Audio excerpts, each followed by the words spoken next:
But like, I love the Bill Hicks documentary. That was fun. Is a really good one. American Scream. Yeah. Something like that. Yeah, that was great. When he said, I showed up to the Improv and I couldn't believe there was a building built for this thing I love. Yeah. I think about that all the time. Yeah. You show up at like Comedy Works in Denver, you're like, wow, this is a cool room.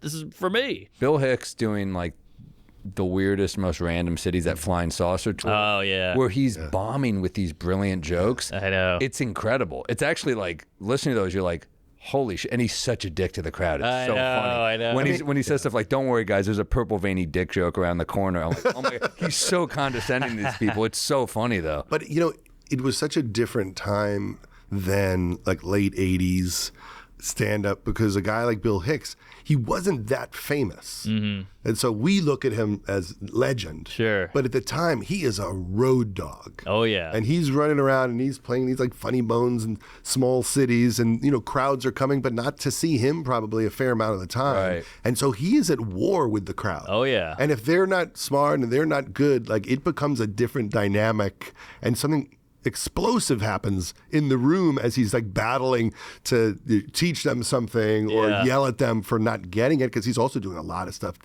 deep in the South. Yep. And he actually went to these places, all these kind of like, political comics now who only play to people of their own ideology. Whereas Bill was actually in the sticks telling them shit they didn't hear. Yeah. And that's the difference with Bill and a lot of these comics now who are like political comics. Yeah. But which is brave, I think. But then also Bill dying at 32 or 33, whenever he died, and not being known, and then being known after death is almost like an artist. You're at like a the Met or something, and you're like, this guy died in poverty at 28. Yeah. And now he's huge. Yeah. It was a big deal to be the guy out there saying like the war in Iraq is wrong. Right. In the 80s. Or, yeah. Like it was early 90s. It was like more shocking, like for him to go on stage and talk about why drugs are good. Yes. So many of those ideas had never been covered in that way. Totally. Before. And didn't he got kicked off Letterman? Well, the last time he did Letterman, he did a really edgy set, and I guess there was some abortion material in it, and they didn't air it. And then, like, after he died, like, not soon, like years later, he had his mom on, Letterman right? had his mom on, and he played the set. That's right.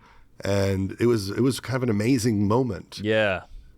Damn. And then you see the set and you're like, it doesn't seem I know that level edgy. I feel now like you try to. I mean, late night's obviously dead in terms, especially with stand up now. It's like you put together a set. No, it's not really worth the work for anyone now, which is p.m, because I think there's something cool about the rush of doing a set. Of course, there. Yeah. Even if it's a horrible, it's not ideal at all. You're 5 p.m. in Burbank or whatever you're doing, it's a nightmare. But there is something cool about it still, like throwing a suit on. You're like, oh, this isn't normal. This is... Yes. Well, it's a sprint. Yeah. Right? Like everyone is so used to the long sets. Right. And back then you were designing everything in your act for the 6-minute hunks. Yeah. And you had to like get the crowd to figure out who you are in like a minute. Yep. And then try to get some kind of momentum and end really strong and have a bunch of them ready to go. Yeah. It was a different kind of terror